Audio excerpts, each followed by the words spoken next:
तो आज मैं आपको यह बताना चाहता हूं कि हिंदुस्तान के युवाओं के लिए, आदिवासी युवाओं के लिए, पिछड़े वर्ग, दलित, गरीब, जनरल कास्ट के युवाओं के लिए कांग्रेस पार्टी क्या करने जा रही है। सबसे पहला कदम हमने गिनती की है, हिंदुस्तान में 30 लाख सरकारी वैकेंसीज हैं। 30 लाख। मोदी जी इनको भरवाते नहीं है, बीजेपी इनको भरती नहीं है। सरकार में आने के एकदम बाद हमारा पहला काम होगा कि 90% को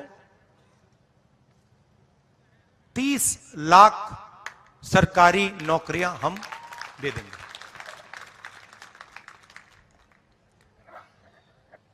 दूसरा ऐतिहासिक काम, हम मनरेगा प्रोग्राम लाए थे, रोजगार का अधिकार। लाखों लोगों को फायदा हुआ,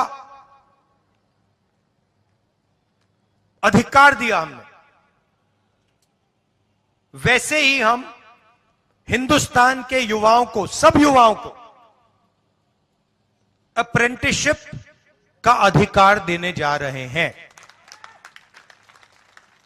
और यह अधिकार हर ग्रेजुएट, हर डिप्लोमा होल्डर को मिलेगा। अधिकार क्या है कि कॉलेज, यूनिवर्सिटी, डिप्लोमा के एकदम बाद 1 साल के लिए हर ग्रेजुएट को प्राइवेट कंपनी में, सरकारी ऑफिस में 1 साल की अप्रेंटिसशिप दी जाएगी और 1 लाख रुपए उसे 1 साल में दिया जाएगा। और यह हर ग्रेजुएट के लिए किया जा रहा है। ये जो लाखों लोग कह रहे हैं कि हम बेरोजगार हैं, कॉलेज के एकदम बाद अगले दिन इनको अप्रेंटिसशिप मिल जाएगी और यह अधिकार होगा। यह ऐसे नहीं होगा कि भैया हमें देना है तो देंगे, नहीं देना तो नहीं देंगे। यह मनरेगा जैसा अधिकार होगा, कानूनी अधिकार अप्रेंटिसशिप का आपको दे रहे हैं। इससे देश में करोड़ों युवाओं को फायदा होगा, ट्रेनिंग मिलेगी और पहला साल का, एक प्रकार से पहले साल का रोजगार मिलेगा। भारत जोड़ो यात्रा में बहुत सारे युवा आए, कहते हैं राहुल जी हमने एग्जाम की तैयारी की, हम गरीब हैं, 3-4 महीने हमने मतलब रात दिन कर दिए, एक कर दिए। एग्जाम के दिन पता लगता है 5% वालों के टेलीफोन पे पेपर लीक। हम ईमानदारी से काम करते हैं और जिनके पास धन है पेपर चुरा लेते हैं और फिर उसके बाद हमें कहा जाता है कि देखिए पेपर लीक हो गया तो आपको अब नौकरी नहीं मिलेगी। पुलिस की भर्ती में होता है, पटवारी, सब भर्तियों में होता है। तो हम एक नया कानून लाएंगे, पेपर लीक के खिलाफ एक कानून, जिसमें हम एग्जाम दिलवाने का तरीका स्टैंडर्डाइज कर देंगे कि एग्जाम होगा तो ये जो आउटसोर्सिंग होती है, प्राइवेट कंपनी को पकड़ा दिया जाता है, ये आउटसोर्सिंग नहीं होगी। एग्जाम सरकारी संस्था करेगी और इस प्रकार से करेगी। और अगर इस प्रकार से नहीं किया और अगर पेपर लीक हो गया तो फिर कानूनी कार्रवाई ऐसी होगी कि दूसरी बार नहीं होने वाला है। चौथी चीज, युवाओं के लिए बहुत सारे युवा उबर, ओला, डिलीवरी का काम करते हैं। इसको अंग्रेजी में गिग वर्कर्स कहते हैं। और राजस्थान में हमने इनके लिए कानून बनाया था, इनकी रक्षा के लिए, इनकी पेंशन के लिए, इनकी सोशल सिक्योरिटी के लिए। जो कानून हमने राजस्थान में बनाया था, वही कानून हम पूरे हिंदुस्तान में लागू करने जा रहे हैं कि जो ड्राइवर का काम करता है, सिक्योरिटी गार्ड का काम करता है, उबर का काम, ओला का काम, ये पिज्जा डिलीवरी जो होती है, ये जो सब युवा हैं, इनकी रक्षा हो, इनका एक प्रकार से पेंशन हो, सोशल सिक्योरिटी हो, और इनको एक दिन में सड़क पे ना करा जा सके। तो इसके लिए हम एक हिंदुस्तान में एक कानून बना रहे हैं। और पांचवी चीज, यह भी ऐतिहासिक चीज, नरेंद्र मोदी जी ने स्टार्टअप इंडिया किया, स्टैंड अप इंडिया किया, मेक इन इंडिया किया, कोई फर्क नहीं पड़ा। वो सारा का सारा 2-3 अरबपति उठा के ले गए। नरेंद्र मोदी जी की मार्केटिंग जरूर कर दी, टीवी पे उनका चेहरा जरूर दिखा दिया, मगर जो युवा हैं उनको ना स्टार्टअप मिला, ना मेक इन इंडिया मिला। तो हमने 5,000 करोड़ रुपए स्टार्टअप्स के लिए एक फंड बनाया है,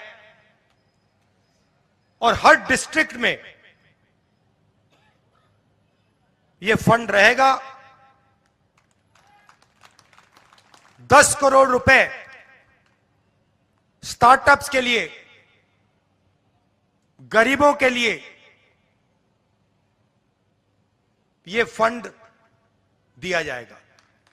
तो गरीब युवा हैं, बेरोजगार युवा हैं, ये अगर छोटा सा बिजनेस शुरू करना चाहते हैं, काम करना चाहते हैं, तो ये स्टार्टअप फंड उनकी मदद के लिए किया जा रहा है। तो ये 5 ऐतिहासिक काम हैं युवाओं के लिए। भर्ती भरोसा, 30 लाख वैकेंसीज भरना, पहली नौकरी पक्की, अप्रेंटिसशिप वाला कानून, पेपर लीक से मुक्ति, पेपर लीक वाला कानून, गिग वर्कर्स के लिए सोशल सिक्योरिटी, और युवा रोशनी 5,000 करोड़ रुपए डिस्ट्रिक्ट्स में स्टार्टअप्स के लिए। थोड़ा सा आज कहना चाहता हूं, देश में 50% पिछड़े वर्ग के लोग हैं, 8% आदिवासी भाई बहन हैं, 15% दलित हैं, और तकरीबन 15% माइनॉरिटीज हैं। सब मिलाकर तकरीबन 90% हिंदुस्तान की आबादी या दलित, आदिवासी, पिछड़ा, माइनॉरिटी। उसमें आप 5% और गरीब जनरल कास्ट के लोगों को मिला दीजिए। यह है हिंदुस्तान की आबादी। मगर अगर हम हिंदुस्तान की संस्थाओं को देखें, हिंदुस्तान के बजट को देखें, हिंदुस्तान के धन को देखें, तो इन लोगों की भागीदारी नहीं है, कहीं भी नहीं है।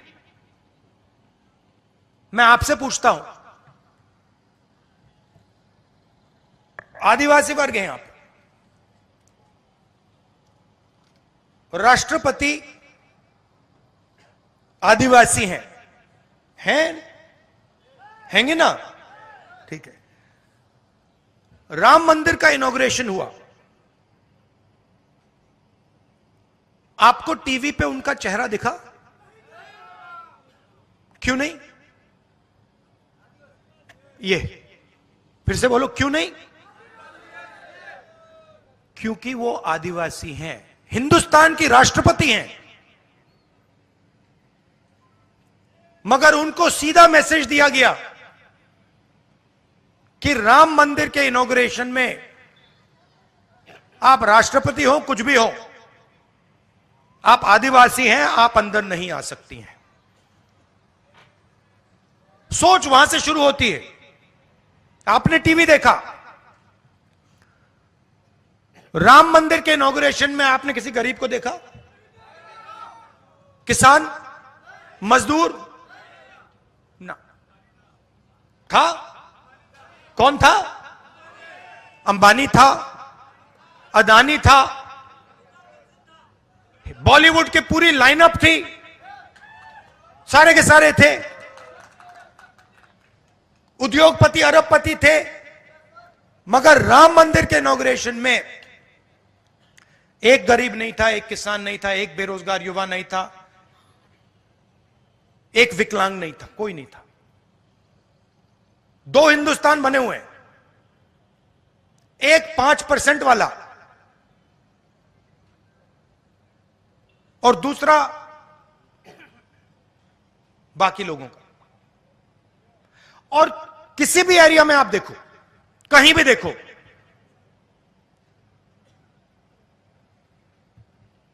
आपको पिछड़े, दलित, आदिवासी नहीं दिखने वाले।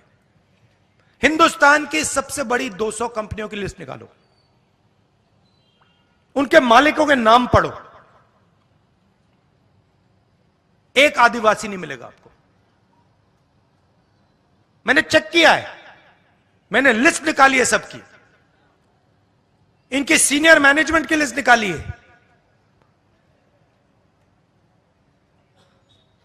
अदानी जी आपकी जमीन लेते हैं,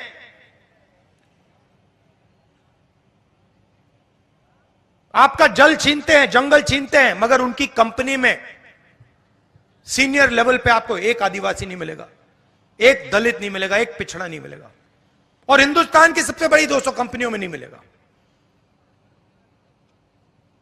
मीडिया में देखो, खारगे जी कह रहे हैं सिर्फ नरेंद्र मोदी दिखते हैं। कारण है, इनके मालिकों की लिस्ट निकालो, इनके बड़े बड़े रिपोर्टर्स की लिस्ट निकालो, एक पिछड़ा नहीं मिलेगा, एक दलित नहीं मिलेगा, एक आदिवासी नहीं मिलेगा।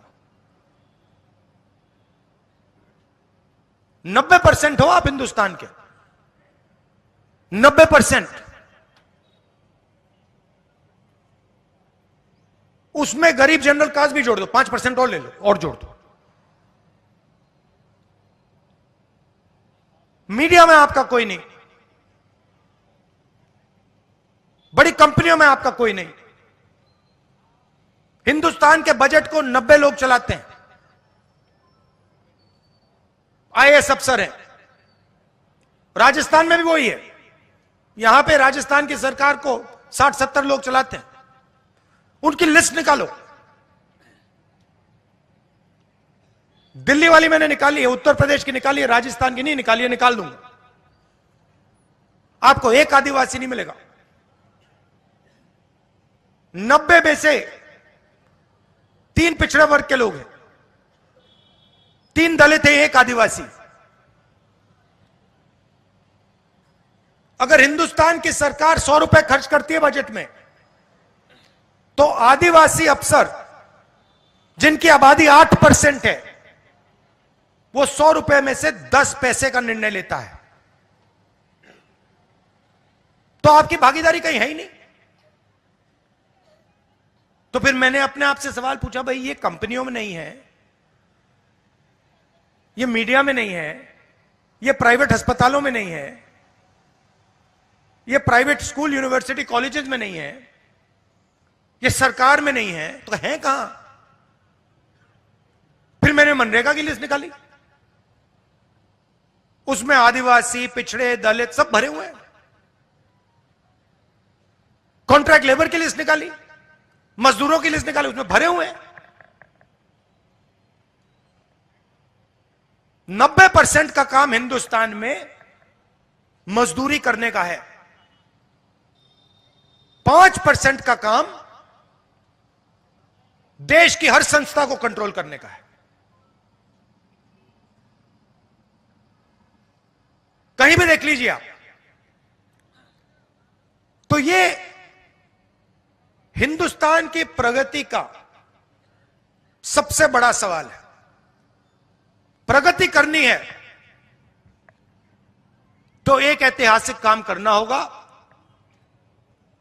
जैसे जब तो चोट लगती है, डॉक्टर आपसे कहता है एक्सरे करो, कहता है ना, कहता है, वैसे ही मैं कह रहा हूं, हिंदुस्तान के गरीबों को चोट लग रही है, दलितों को, आदिवासियों को, पिछड़ों को, गरीब जनरल कास्ट को चोट लग रही है, एक्सरे करा दो। और मैं तो कह रहा हूं एक्सरे के बाद मैं एमआरआई भी कराऊंगा। कितना पैसा किसके हाथों में है, कौन सी संस्था किसके कंट्रोल में है, मीडिया में कितने लोग आदिवासी दलित पिछड़े, बड़ी बड़ी कंपनियों में कितने आदिवासी दलित पिछड़े, प्राइवेट स्कूल कॉलेज, ये सारा का सारा निकाल दूंगा मैं। और फिर आपको अपनी सच्ची शक्ति समझ आएगी। आज आपको बात नहीं समझ आ रही, आप सोच रहे हो कि आप में शक्ति नहीं है। 10 में से 9 लोग आप हो।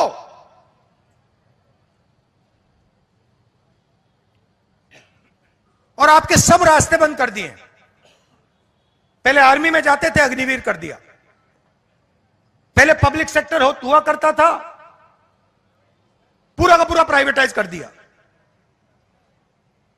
पहले पब्लिक सरकारी कॉलेजेस, सरकारी स्कूल होते थे, अच्छे चलते थे, पूरे के पूरे बंद कर दिए। पहले सरकारी अस्पताल होते थे, बंद कर दिए प्राइवेट। तो जब भी आपके जेब से पैसा निकलता है, वही 5% के जेब में जाता है। पेट्रोल का पैसा भरते हो, 5% के जेब में जाता है। सड़क पे टोल देते हो, 5% के जेब में जाता है। फल खरीदते हो, 5% के जेब में जाता है। आप जितनी जीएसटी देते हो, उतनी अदानी देता है। आप टी शर्ट खरीदो, 200 रुपए की टी शर्ट खरीदो, 300 रुपए की टी शर्ट खरीदो, वो खरीदे, जितनी आप देते हो उतनी वो देता है। आप मजदूरी करते हो, वो प्राइवेट हवाई जहाज में उड़ता है, टैक्स एक जितना। तो जाति जनगणना से ये सब साफ हो जाएगा। देश को पता लग जाएगा, 90% को समझ आ जाएगी बात, भैया कैसे हमें इस देश में ठगा जा रहा है।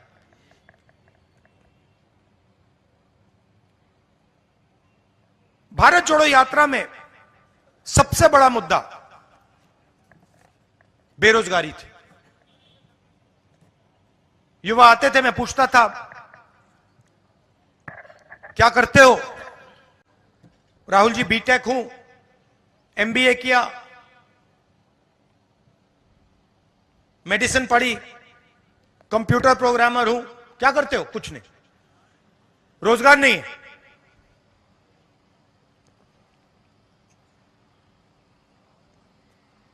दिल्ली रेलवे स्टेशन में एक युवा कुली का काम कर रहा था, मेरे पास आता है, राहुल जी मैं तो इंजीनियर हूं, सिविल इंजीनियरिंग की है मैंने, 5-10 लाख रुपए मैंने प्राइवेट इंस्टीट्यूशन को दिए, अब मैं कुली का काम कर रहा हूं। नरेंद्र मोदी जी कहते हैं पकोड़े बेचो। और सबसे जरूरी मुद्दा है देश के सामने,